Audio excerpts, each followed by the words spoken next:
എല്ലാവർക്കും നമ്മുടെ ചാനലിലേക്ക് സ്വാഗതം. അപ്പോൾ ഇന്ന് ഞാനൊരു ഫാബ്രിക് പെയിൻറ്റ് തന്നെയായിട്ടാണ് വന്നിരിക്കുന്നത്. ഞാനിവിടെ ഒരു കുർത്തിയിലാണ് എടുത്തിരിക്കുന്നത്. പ്യുവർ കോട്ടൺ അല്ല, കോട്ടനും ഒരു പോളിസ്റ്റർ അങ്ങനത്തെ ഒരു മിക്സ് ആയിട്ടുള്ള ഒരു കോട്ടനാണ്. നമുക്ക് ഡബിൾ ഷെയ്ഡുള്ള ബ്ലാക്കും പിങ്കും കൂടിയിട്ട് ഡബിൾ ഷെയ്ഡുള്ള ഒരു കളറാണത്.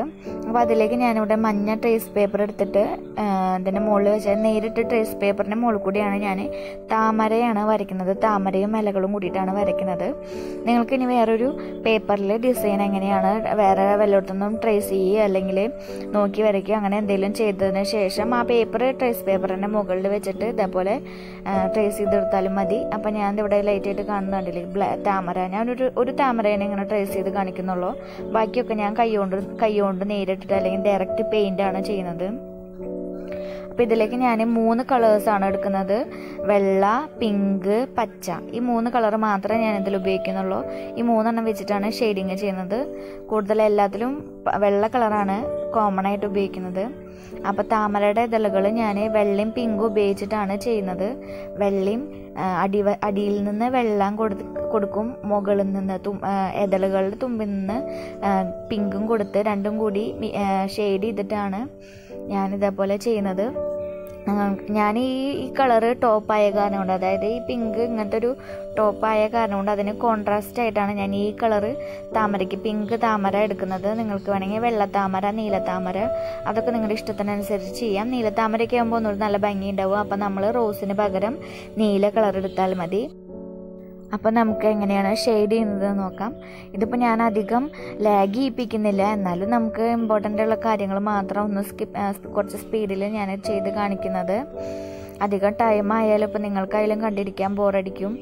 അപ്പോൾ ഞാനിങ്ങനെ ജസ്റ്റ് എന്നാൽ തുടക്കക്കാർക്കെങ്കിലും കാണാൻ എന്നോടിപ്പോൾ ഞാനിത് ചെയ്ത് തുടങ്ങിയപ്പോൾ ഇങ്ങനെ സ്റ്റാറ്റസ് ഇട്ടപ്പോൾ ഇങ്ങനെ ചോദിച്ചിട്ടുണ്ടായിരുന്നു, ഇതെങ്ങനെയാണ് വരയ്ക്കുന്നത്, ഇതെങ്ങനെയാണ് ഇങ്ങനെ ഷെയ്ഡ് ചെയ്യുന്നത്. അപ്പോൾ അങ്ങനെ അറിയാത്ത കുറേ പേരുണ്ടാവും. അപ്പോൾ അവർക്കും കൂടിയിട്ടാണ് ഒന്ന് കുറച്ചെങ്കിലും ഞാൻ കൂടുതൽ കാണിക്കുന്നത് ഷെയ്ഡിങ് എങ്ങനെയാണ് വരുന്നതെന്ന്.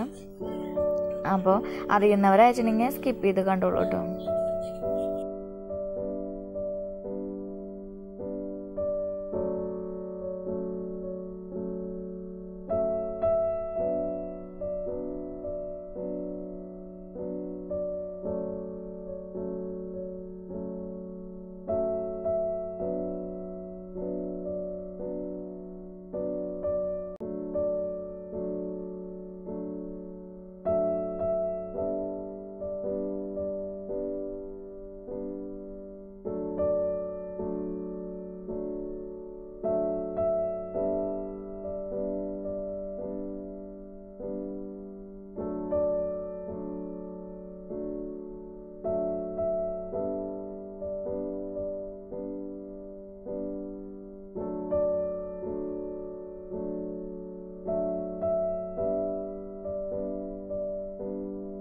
ഞാനിവിടെ 2 പെറ്റൽസ് മാത്രമേ കാണിക്കുന്നുള്ളൂ. 2 ഇതളുകൾ ഷെയ്ഡ് ചെയ്ത പോലെ തന്നെ നമ്മൾ ഫുള്ള് വരച്ചിരിക്കുന്ന അത്രയ്ക്കും നമ്മൾ ഇതേപോലെ ഷെയ്ഡ് ചെയ്ത് കൊടുത്തിട്ട് ഒന്ന് ഡ്രൈ ആയിട്ട് വരുമ്പോൾ നമ്മൾ വീണ്ടും വീണ്ടും കളർ ഒന്ന് കൂടി ഉദിച്ച് നിൽക്കാൻ വേണ്ടിയിട്ട് വീണ്ടും റോസ് കളറും വൈറ്റ് കളറൊക്കെ അടിച്ച് കളറാക്കുകയാണ് ചെയ്യുന്നത്. പിന്നെ ഇതുകൂടാതെ ഞാൻ 2 മൊട്ടും ചെറിയ താമരപ്പൂക്കളും വരയ്ക്കുന്നുണ്ട്.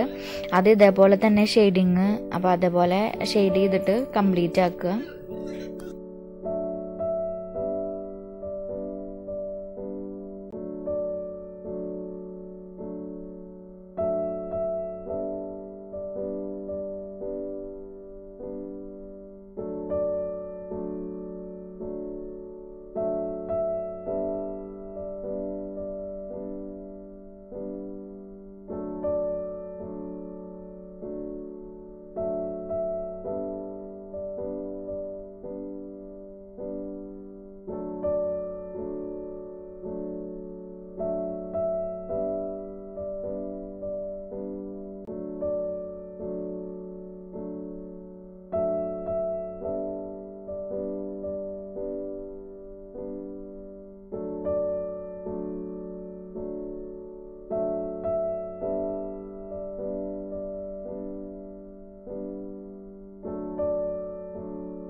ഫുള്ള് പെയിൻറ്റ് ഇതേപോലെ അടിച്ചു കഴിഞ്ഞതിന് ശേഷം ഇനി ടച്ചപ്പ് ചെയ്യുക. അത് ടച്ചപ്പ് ചെയ്യുക എന്ന് പറയുമ്പോൾ നമ്മൾ അടിച്ചതിന് വൈറ്റ് കൊടുത്തവർക്ക് വൈറ്റൊക്കെ കൊടുക്കുക, ഒന്നുകൂടിയും പിന്നെ റോസ് കൊടുത്തവർക്ക് കൊടുത്ത സ്ഥലത്തൊക്കെ റോസ് ഒന്നുകൂടിയും ടച്ചപ്പ് ചെയ്ത് ഷെയ്ഡൊക്കെ ഒന്ന് കൊടുത്ത് ഇതാക്കുക.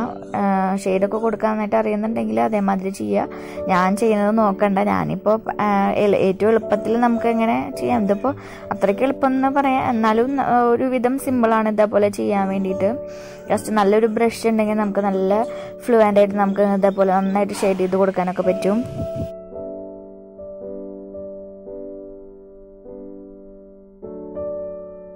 അടുത്തതായിട്ട് നമ്മൾ ഇലയാണ് വരയ്ക്കുന്നത്. താമരയുടെ ഇല ഒരുവിധം വട്ടത്തിലായിരിക്കും ആ ഇല.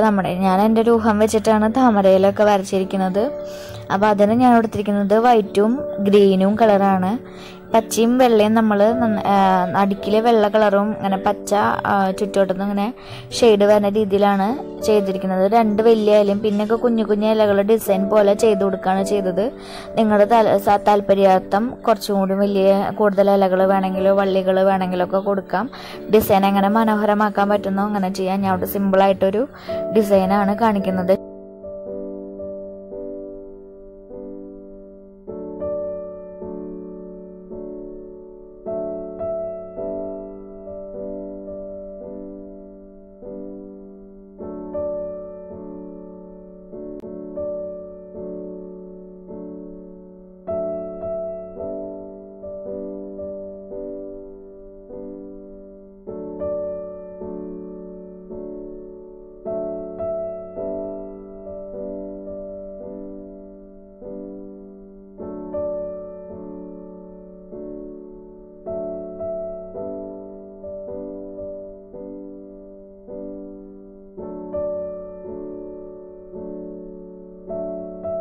ഇതിന് മുന്നേയായിട്ട് ഞാനൊരു വീഡിയോ ഇട്ടിട്ടുണ്ടായിരുന്നു. നമ്മുടെ വൈറ്റ് ഷർട്ടിൽ തുടക്കക്കാർക്കൊക്കെ എളുപ്പത്തിൽ ഷർട്ടിൻ്റെ മുകളിൽ പെയിൻറ്റ് ചെയ്യാൻ പറ്റുന്നൊരു ഡിസൈൻസ് ചെയ്തിട്ടുണ്ടായിരുന്നു. അപ്പോൾ കാണാത്തവരൊക്കെ ഒന്ന് കണ്ടു നോക്കണേ. ഞാനത് ഡിസ്ക്രിപ്ഷൻ ബോക്സിലും കാർഡിലും അതിൻ്റെ ലിങ്ക് ഇടാം. അപ്പോൾ എല്ലാവരും ഒന്ന് കണ്ടു നോക്കണം കേട്ടോ, കാണാത്തവരൊക്കെ.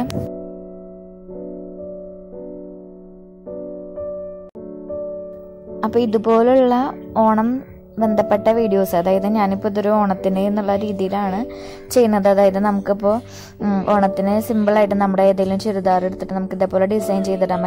ഇതേപോലെ തന്നെ ഞാൻ ബ്ലൗസിൻ്റെ മുകളിൽ, സെറ്റ് മുണ്ടിൻ്റെ മുകളിൽ, പിന്നെ ഷർട്ടിൻ്റെ മുകളിൽ, കുട്ടികളുടെ ഡ്രസ്സിൻ്റെ മുകളിലൊക്കെ അങ്ങനെ ചെയ്യാനൊക്കെ ഉദ്ദേശിക്കുന്നുണ്ട്.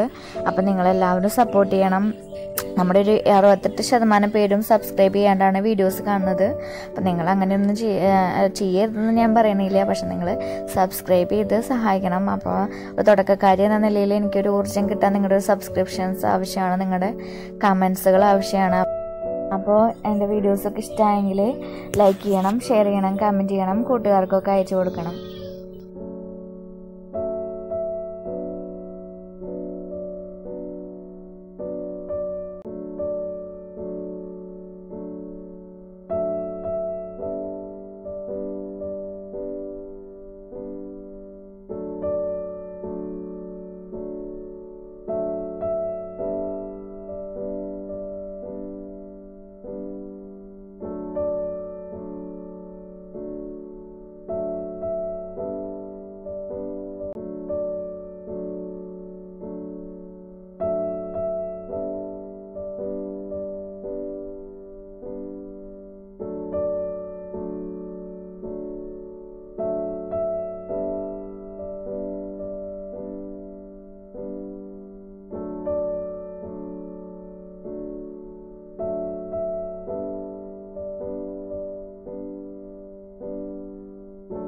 ഫുള്ള് പെയിൻ്റ് അടിച്ചതിന് ശേഷം പിന്നെ ഇത് അയൺ ചെയ്യണം. ഞാൻ മുന്നത്തെ വീഡിയോയിൽ പറഞ്ഞിട്ടുണ്ട്, നമ്മൾ പെയിൻറ് ചെയ്ത് കഴിഞ്ഞതിന് ശേഷം നമ്മൾ ഇത് മറച്ചിട്ട് നല്ല വശത്തല്ല ചീത്ത വശത്ത് മറച്ചിട്ടിട്ട് അയൺ ചെയ്യണം. അങ്ങനെ ഫുള്ള് ഒരു 24 മണിക്കൂർ അല്ലെങ്കിൽ ഒരു നൈറ്റെങ്കിലും ഉണക്കാൻ വെച്ചതിന് ശേഷം ആണ് അയൺ ചെയ്യേണ്ടത്. അയൺ ചെയ്ത് കഴിഞ്ഞാൽ നമുക്ക് വാഷ് ചെയ്യാനും പറ്റും. അപ്പം ഞാനിവിടെ പെയിൻ്റ് എല്ലാം അടിച്ച് കഴിഞ്ഞു. അതിനുശേഷം ഞാനിവിടെ ബ്ലാക്ക് പെയിൻറ് കൊണ്ട് ഔട്ട്ലൈൻ കൊടുക്കുന്നുണ്ട്. നിങ്ങൾക്ക് 3D നല്ല ഷെയ്ഡിംഗ് ഒക്കെ അറിയാവുന്നവരാണെന്നുണ്ടെങ്കിൽ അങ്ങനെ തന്നെ മതി. ഇനി അതല്ല ഷെയ്ഡിങ് അറിയില്ല, നമ്മൾ പഠിച്ചു വരുന്നേ ഉള്ളൂ എങ്കിൽ നിങ്ങൾ ഈ ഒരു ബ്ലാക്ക് ഔട്ട്ലൈൻ കൊടുക്കുന്നതായിരിക്കും നല്ലത്. പിന്നെ അതെല്ലാം ഇനിയിപ്പോൾ ഷെയ്ഡിങ് തീരെ പറ്റില്ല, നമ്മൾ വെറുതെ റോസ് മാത്രം കളറ് മാത്രം അങ്ങനെ കൊടുക്കുക വെച്ചിട്ടുണ്ടെങ്കിൽ ബ്ലാക്ക് കൊണ്ട് ഔട്ട്ലൈൻ കൊടുക്കുന്നതായിരിക്കും നല്ലത്. അപ്പോൾ നിങ്ങളുടെ ഇലകളും ഒക്കെ എടുത്ത് കാണിക്കും. അപ്പം അങ്ങനെ ഫുള്ള് ഇങ്ങനെ ചെയ്തിരിക്കുന്നതായിരിക്കും ഭംഗി. നമ്മൾ മ്യൂറൽ പെയിൻറ് ചെയ്യാമല്ലോ, അത് ബ്ലാക്ക് കൊണ്ട് ഔട്ട്ലൈൻ ചെയ്യും. അതുപോലെ തന്നെയാണ് ഇതും ജസ്റ്റ് പെയിൻറ് കൊണ്ട് വെറുതെ ഔട്ട്ലൈൻ കൊടുക്കുക. ഞാനിത് വെയർ ചെയ്യുന്നത് ഒരു ഓണ ലുക്ക് പോലെയാണ്. അതായത് സെറ്റ് മുണ്ട്, അത് സെറ്റ് മുണ്ടിൻ്റെ ഉടുക്കുന്ന മുണ്ടാണ് ഷാളായിട്ട് ഉപയോഗിക്കുന്നത്. പാൻ്റായിട്ട് നമുക്ക് ഓഫ് വൈറ്റ് ലെഗിൻസോ അല്ലെങ്കിൽ നമ്മുടെ സെറ്റിൻ്റെ പാൻറ്റൊക്കെ ഉപയോഗിക്കാം. ഇതിന് ഇതേപോലത്തെ കളറുള്ള മുണ്ട് കിട്ടിയില്ലെങ്കിൽ കസവിൻ്റെ സെറ്റ് മുണ്ടായാലും മതി. അങ്ങനെ നമ്മൾ സിമ്പിളായിട്ട് നമുക്ക് ഉള്ളത് കൊണ്ട് ഓണം പോലെ എന്ന രീതിയിൽ നമുക്കൊരു ഓണം ലുക്കിന് വേണ്ടിയിട്ടുള്ള ഒരു ചുരിദാറായി.